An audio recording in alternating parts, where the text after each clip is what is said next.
वालेकुम स्टूडेंट्स। आज हमने केरला का जो लोकल गवर्नमेंट का मॉडल है, डिसेंट्रलाइजेशन मॉडल, वो डिस्कस करना है। It is a part of syllabus. इस पे एक आध दफ़ा सवाल भी आया गया है, तो चलिए इसका आगाज़ करते हैं। केरला बेसिकली इंडिया की एक सदर्न मोस्ट स्टेट है। ठीक है, मैप पर अगर आप देखें तो ये साउथ में जो है करके आती है। और ये एवर सिंस पार्टीशन इसकी जो पॉलिटिक्स है, it has been dominated by the left wing parties. ठीक है, जिनकी मार्क्सिस्ट सोशलिस्ट टेंडेंसीज हैं। पार्टीशन के बाद से ही यहाँ की जो कम्युनिस्ट पार्टी है उसका काफी ज्यादा रोल रहा है इलेक्शंस में। ठीक है, even I think 1959 was the year जब पहली दफा स्टेट लेवल पे जो है वो कम्युनिस्ट पार्टी ने स्वीप किया था इलेक्शंस को। और ये बाकी मेनलैंड इंडिया में इसे एज ए थ्रेट के तौर पे देखा गया था कि कम्युनिस्ट जो है वो यहाँ पावर में आ गए हैं, तो अब कभी कम्युनिज्म जो है वो बाकी स्टेट्स में भी ना फैल जाए। तो इस वजह से इनकी काफी ज्यादा फ्रिक्शन रही थी सेंट्रल गवर्नमेंट में। और आई थिंक कुछ महीनों बाद ही वहां पे गवर्नर राज, प्रेसिडेंट्स रूल जो है वो सेंट्रल गवर्नमेंट ने वो नाफिज कर दिया था और डिसमिस कर दिया था हुकूमत को। लेकिन उसका भी कोई खास फर्क नहीं पड़ा, क्योंकि जाहिर है वो जो कम्युनिस्ट पार्टीज की पॉपुलैरिटी है सोशलिस्ट पार्टीज की, वो ग्रास रूट लेवल से तो खत्म हो नहीं पाई। तो उसके बाद भी ये तवातिर से जो इलेक्शन होते रहे उनमें पावर्स में आते रहे और हमेशा से इनका पॉलिटिक्स में काफी डोमिनेट जो है वो होल्ड रहा है, लेफ्ट विंग जो पार्टीज है उनका। ठीक है, तो इस वजह से चूंकि सोशलिस्ट पार्टीज की जिनका पॉलिटिकल साइंस वगैरह सब्जेक्ट है उन्हें मालूम होगा, काफी पीपल ओरिएंटेड डेवलपमेंट प्रोग्राम्स उनके होते हैं। ठीक है, रिफॉर्म ओरिएंटेड होते हैं। जो सोशलिज्म के प्रिंसिपल्स हैं वो अप्लाई करने के लिए किसानों के लिए स्पेशली ग्रास रूट लेवल पे उनके ये इनके मैनिफेस्टो के पार्ट होते हैं, इस तरह की जो पॉलिसी मेजर्स हैं। ठीक है, तो केरला में भी ये जो लोकल गवर्नमेंट का मॉडल है, ये बेसिकली वहाँ की एक लेफ्टिस्ट डेमोक्रेटिक फ्रंट है जो कि वही सोशलिस्टिक पार्टी है, उसी ने इनेक्ट किया था। 1994 में ये इनेक्ट किया गया था। दो बेसिकली लॉज उन्होंने पास किए थे, केरला पंचायत राज एक्ट और द केरला म्यूनिसिपैलिटी एक्ट, जिसके थ्रू बेसिकली डिसेंट्रलाइजेशन मॉडल जो है वो वहां पे इम्प्लीमेंट हुआ था। ठीक है, इसकी जो कॉन्स्टिट्यूशनल बेसिस है लेकिन लोकल गवर्नमेंट की जो इंडिया में हमें मिलती है, जिस तरह पाकिस्तान में 18वीं तरमीम में आर्टिकल 140A में जो है वो लोकल गवर्नमेंट्स का पोर्शन जो है वो डाला गया है और प्रोविंशियल गवर्नमेंट्स पे जिम्मेदारी डाली गई है कि वो लोकल गवर्नमेंट के इलेक्शंस करवाएंगी और अपनी सारी एडमिनिस्ट्रेटिव फिस्कल रिस्पॉन्सिबिलिटी उन्हें डिवॉल्व करेंगी। लेकिन कोई ऐसे टर्म लिमिट नहीं लगाई गई, टाइम रिस्ट्रिक्शन नहीं लगाई गई। यही वजह है कि जब भी नई पार्टी की हुकूमत आती है वो मर्जी से वो लोकल गवर्नमेंट्स को डिसमिस कर देती है, अपनी मर्जी का लॉ लाती है और उसके तहत इलेक्शंस करवाती है। जिस तरह आजकल पंजाब में भी हुआ हुआ है कि पुराने लॉ के तहत जो नून लीग की ज्यादा मेजोरिटी थी पंजाब में लोकल गवर्नमेंट्स ने, पीटीआई ने आने के बाद वो ना सिर्फ डिसमिस कर दी हुकूमतें, बल्कि अब वो अपना मर्जी का लॉ लेकर आए और उसके तहत इलेक्शन होने हैं जो कि अब तक नहीं हुए। लेकिन अनलाइक दिस, इंडिया के कॉन्स्टिट्यूशन में 74th अमेंडमेंट के थ्रू उन्होंने बकायदा 5 ईयर टर्म की सिक्योरिटी दी है लोकल गवर्नमेंट्स को कि इलेक्शंस तो चलो आप लॉज अपनी मर्जी का बनाए सो बनाए, लेकिन होने के बाद एक 5 साल की उन्हें टेन्योर की सिक्योरिटी हासिल है कि वो मर्जी से स्टेट जो गवर्नमेंट्स है वो डिसमिस नहीं करती लोकल गवर्नमेंट्स को। ठीक है, तो ये कॉन्स्टिट्यूशनल प्रोटेक्शन उन्हें हासिल है। तो केरला का ये लोग डिसेंट्रलाइजेशन मॉडल बहुत ज्यादा प्रेज इसलिए किया जाता है, मिसाल के तौर पे एज ए मॉडल इसलिए पेश किया जाता है कि ये इम्प्लीमेंट होने के बाद से केरला में के जो डेवलपमेंटल इंडिकेटर्स हैं, सोशल डेवलपमेंट के, इकोनॉमिक डेवलपमेंट के, एजुकेशन के, हेल्थ के, वो काफी ज्यादा इंप्रूव हुए हैं। Appreciative development indicators comparable to developed countries, मतलब वो डेवलप्ड कंट्रीज जो है उनके साथ कंपेयर किए जाते हैं और बाकी के मेनलैंड इंडिया की जो स्टेट्स हैं उनके मुकाबले बहुत सिचुएशन वहां की बेहतर है केरला की। ऑफ कोर्स इसमें फिर कुछ प्रैग्मेटिक रीजंस भी आती हैं कि केरला का साइज बाकी स्टेट्स के निस्बत जरा छोटा है। यहाँ पे जो है वो पॉपुलेशन उस तरीके से उतनी ज्यादा नहीं है जिस तरीके से बाकी है, तो जाहिर है उस हवाले से गवर्नेंस करना जरा आसान भी है। लेकिन बहरहाल ये लेफ्टिस्ट पॉलिसीज का और ये डिसेंट्रलाइजेशन मॉडल का जो रोल है इन डेवलपमेंटल इंडिकेटर्स को ऊपर ले जाने में, वो अंडर अप्रिशिएट नहीं किया जा सकता। इनका रोल बहरहाल है। तो केरला बड़ा अरसा हो गया, it has been experimenting with the decentralisation and participatory local democracy, ultimately aimed at realization of the constitutional goal of establishing genuine institutions of local self government. अच्छा, मैंने आपको प्रिंसिपल्स ऑफ पब्लिक पॉलिसी का जिक्र किया था role of planning institutions वाले module में कि आर्टिकल 29 से 40 तक है। इसी तरह इंडिया के कॉन्स्टिट्यूशन में भी है, और उनमें से एक प्रिंसिपल पब्लिक पॉलिसी ये है कि रियासत इंडिया ये ऐसे इकदाम लेगी जिससे जो institutions of local self government है वो रियलाइज करने में तमाम प्रोविंसेस को जो है वो मदद मिल सके। तो ये उनका प्रिंसिपल ऑफ पब्लिक पॉलिसी है, जिससे वो जाहिर बात है गाइडलाइन लेकर केरला ने इस तरह के अपने मॉडल जो है वो इम्प्लीमेंट किया। तो कुछ इसका इंट्रोडक्शन देख लेते हैं, कुछ स्टेटिस्टिक्स कि at present there are 1200 local governments in Kerala, ठीक है, जिनमें से औरतों की जो टोटल इलेक्टेड रिप्रेजेंटेटिव्स है उसका 54% जो है वो विमेन कॉन्स्टिट्यूट करती है। Very impressive number. कुछ मोटे मोटे स्टैट्स जो अगर मैं आपको बताऊं तो 941 ग्रामा पंचायत एग्जिस्ट करती हैं जो कि विलेज लेवल की पंचायत होती है, ठीक है। 152 ब्लॉक पंचायत है जो कि तहसील लेवल की पंचायत है, और 14 डिस्ट्रिक्ट पंचायत है जो कि फिर जाहिर है ये हायरार्की इस तरह से है कि सबसे ऊपर डिस्ट्रिक्ट, फिर तहसील होती है, हर डिस्ट्रिक्ट के नीचे एक या एक से ज्यादा, और हर तहसील के नीचे फिर वो विलेजेस आते हैं। तो ये उनके हवाले से कुछ नंबर्स लिखे गए हैं। चेयरपर्सन जो है इन सारे लेवल के जो है वो इनडायरेक्ट इलेक्शंस के थ्रू होते हैं, जिस तरह पाकिस्तान के मोस्ट ऑफ द केसेस में है। पाकिस्तान में मेयर्स का जो है वो मेट्रोपॉलिटन कॉर्पोरेशंस का वो आई थिंक पंजाब में और डाला गया है कि वो डायरेक्ट होगा, अदरवाइज बाकी सब जगहों पे हमारा भी इनडायरेक्ट ही होता है। लाइक आप काउंसलर्स और नाजिम से इलेक्ट करते हो, वो ऊपर जाके फिर जो चेयरमैन है वो इलेक्ट करते हैं, इनडायरेक्ट टीयर बनता है। सेम इनडायरेक्ट टीयर केरला के इन तीनों लेवल्स पे भी है उनके चेयरमैन के इलेक्शन के लिए, चेयरपर्सन के। The elected head of local government जो है वो बेसिकली उसमें सारे बहुत ज्यादा एग्जीक्यूटिव अथॉरिटी जो है ना वो कंसंट्रेट कर दी गई है। एग्जीक्यूटिव हेड उसे डिक्लेयर कर दिया गया। डिस्ट्रिक्ट नाजिम जो है लाइक वहां का चेयरपर्सन वो डिस्ट्रिक्ट एग्जीक्यूटिव हेड है डिस्ट्रिक्ट का, ठीक है, ऑफिशियली उसका ये टाइटल है। तो senior most officials of various departments जो डिस्ट्रिक्ट लेवल पे मौजूद होते हैं they have been brought under the control of local governments, ठीक है, ब्यूरोक्रेसी से हटाकर वो डिस्ट्रिक्ट नाजिम के जो है वो ताबे कर दिए गए हैं कि वो उनको सुपरवाइज करता है, उनकी एसीआरस लिखता है, उनको डायरेक्शंस इशू करता है, गाइडलाइंस इशू करता है। ये कुछ बुनियादी इंट्रोडक्शंस और स्टेट्स थे। फीचर्स अगर हम डिटेल में थोड़ा डिसेंट्रलाइजेशन मॉडल के देखें केरला के, तो हम देखते हैं कि हेल्थ के हवाले से सबसे पहले अगर देखें कि तमाम हेल्थ से रिलेटेड इदारे, अस्पताल, जिस तरह पाकिस्तान में बेसिक हेल्थ केयर यूनिट्स है, रूरल हेल्थ केयर यूनिट्स है, उसका इक्विवेलेंट जो इंडिया में होंगे वो सारे लोकल गवर्नमेंट्स के जो है वो ताबे कर दिए गए उनके कंट्रोल के अंडर, सिवाय मेडिकल कॉलेजेस के और स्पेशलाइज्ड हॉस्पिटल्स के। स्पेशलाइज्ड हॉस्पिटल्स लाइक कोई किडनी का ट्रांसप्लांट का सेंटर हो, कोई कार्डियक सेंटर स्पेशलाइज्ड हॉस्पिटल बना हो जैसे वजीराबाद इंस्टीट्यूट ऑफ कार्डियोलॉजी है, तो इस तरह के स्पेशलाइज्ड इदारे हाई प्रोफाइल वो उनके अंडर नहीं है। लेकिन उसके अलावा सारे प्राइमरी सेकेंडरी हेल्थ केयर के जितने इदारे हैं उनके सारा स्टाफ वो सब लोकल गवर्नमेंट के जो है वो ताबे हो गए, और हेल्थ के हवाले से जो सर्विस डिलीवरी है वो लोकल गवर्नमेंट्स की रिस्पॉन्सिबिलिटी बन गई है, ठीक है। फिर आपके एजुकेशन का अगर देखें तो रूरल एरियाज में हाई स्कूल्स और अपर प्राइमरी लेवल के जो स्कूल्स हैं वो सारे भी आपकी लोकल गवर्नमेंट्स को ट्रांसफर कर दिए गए हैं, डिस्ट्रिक्ट पंचायत को, और प्राइमरी स्कूल जो है वो ग्रामा पंचायत को जो है वो ट्रांसफर कर दिए गए हैं, जो हमने तहसील लेवल पे देखी थी।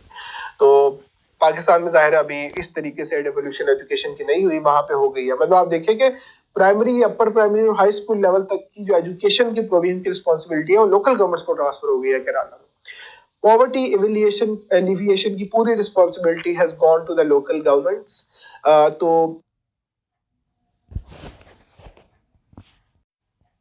गवर्नमेंट इस हवाले से उन्हें स्पॉन्सर करती है, ज़ाहिर है पॉवर्टी एलिविएशन की उन्होंने प्लानिंग कोई बजट मुख्तस किया है तो वो स्पॉन्सर सेंटर करता है, लेकिन उस सारे पॉवर्टी एलिविएशन के प्रोग्राम की जो प्लानिंग है और उसकी इम्प्लीमेंटेशन वो ना सेंट्रल ब्यूरोक्रेसी के थ्रू होती है ना प्रोविंशियल, बल्कि लोकल गवर्नमेंट के थ्रू होती है। ये एक और इसका इंपॉर्टेंट फीचर है। सोशल वेलफेयर के जो इकदाम हैं उसके functions they have been devolved to local government as well, like care of the disabled, ये लोकल गवर्नमेंट की जिम्मेदारी बन गया है। अगर यहाँ पे आप देखें, मैं पाकिस्तान की मिसाल दूं कि जैसे ये पनाहगाहें प्राइम मिनिस्टर साहब ने बनाई है, ये एक सेंट्रल गवर्नमेंट और प्रोविंशियल गवर्नमेंट के थ्रू मैयर लिया है। केरला में इस तरह के मैयर्स वहां की लोकल गवर्नमेंट लेती है। फिर इसी तरह और सोशल वेलफेयर क्या हो सकता है जी, कि जैसे बेनजीर इनकम सपोर्ट प्रोग्राम है, जिसमें आप कंडीशनल या अनकंडीशनल कैश ट्रांसफर्स करते हो डायरेक्ट पुअर फैमिलीज को। ये ज्यादातर पाकिस्तान में फेडरल प्रोविंशियल गवर्नमेंट की वो उसमें आता है, लेकिन केरला में वंस अगेन ये लोकल गवर्नमेंट की रिस्पॉन्सिबिलिटी बन गया कि इस तरह की जितनी वेलफेयर की स्कीम्स है वो लोकल गवर्नमेंट जो है वो करेंगे। फिर एग्रीकल्चर और उससे जो एलाइड सेक्टर्स हैं, उनके हवाले से जितनी पॉलिसीज है, लाइक फार्मर ओरिएंटेड सपोर्ट, जो फार्मर्स को सपोर्ट फ्राहम करनी है कि एग्रीकल्चर की प्रोडक्टिविटी इंक्रीज की जाए, एक सर्टेन क्रॉप की प्रोडक्शन हमने इंक्रीज करनी है, ये लोकल गवर्नमेंट की जिम्मेदारी होगी उससे रेलिवेंट डिस्ट्रिक्ट के, ठीक है। वाटरशेड मैनेजमेंट, वहां के जो वाटर रिसोर्सेज की मैनेजमेंट है, डेयरी की डेवलपमेंट है, फार्म्स की वेटरनिटी केयर जो है, जानवरों की फलाह बहबूद वगैरह, उस हवाले से रेलिवेंट सेंटर्स वगैरह बनाना, वेटरनरी डॉक्टर्स को रिक्रूट करना, उनकी सुपरविजन वगैरह करना, ये सारी जिम्मेदारियां एग्रीकल्चर से रिलेटेड, लाइफ स्टॉक से रिलेटेड, ये सब लोकल गवर्नमेंट की जो है वो जिम्मेदारी बन गई है वहां। रोड कनेक्टिविटी, बड़ी बड़ी जो हाईवेज हैं और मेजर डिस्ट्रिक्ट रोड्स, उनको छोड़कर जो कि इंटर स्टेट लेवल पे कनेक्ट करती है, ठीक है, वो बड़ी लेवल की जो रोड्स हैं उनको छोड़कर जो आपस में विद इन डिस्ट्रिक्ट कनेक्टिविटी की जो इंफ्रास्ट्रक्चर के लिए रोड्स हैं, विलेजेस को अर्बन एरिया से कनेक्ट करने वाली जो रोड्स हैं, ये सारी इस तरह की जो जिम्मेदारियां इंफ्रास्ट्रक्चर की, रोड कनेक्टिविटी की, they have also been devolve to the local government in Kerala. फिर सैनिटेशन के इंतजाम, रूरल वाटर सप्लाई के इंतजाम, ये लोकल गवर्नमेंट्स की जिम्मेदारी है। Promotion of cottage and small scale industries, ये भी लोकल गवर्नमेंट्स की जिम्मेदारी बन गई है। फिर वेलफेयर की जो पेंशन्स हैं वो भी जो लोकल लेवल के स्टाफ अगर गवर्नमेंट रिटायर होता है तो उनकी पेंशन की even management, welfare pensions local level पे, वो लोकल गवर्नमेंट्स की जिम्मेदारी बन गई है डिस्ट्रिक्ट तहसील लेवल पे वहां पे। तो आपने देखा कि कितने ज्यादा एक वाइड रेंज ऑफ फंक्शंस हैं जो कि इन डिसेंट्रलाइजेशन के मॉडल के तहत लोकल गवर्नमेंट्स को जो है वो डिवॉल्व किया गया वहां पे, जिसको मैंने बहुत डिटेल में आपको फीचर्स बताए। थोड़ा सा अब इसकी एडमिनिस्ट्रेटिव अगर स्ट्रक्चर को अगर हम समझे, वो ये कि local governments have full administrative control including the power of disciplinary action over their own staff as well as the staff transfer to it. तो ये कि वो अपना स्टाफ भी कुछ रिक्रूट करती है, फिर कुछ ये कि प्रोविंशियल गवर्नमेंट्स भी टेम्परेरीली या परमानेंटली अगर तो वो कोई स्कीम इंप्लीमेंट करवाना चाह रही है लोकल गवर्नमेंट से, तो अपना स्टाफ भी वो लोकल गवर्नमेंट को ट्रांसफर कर देती है।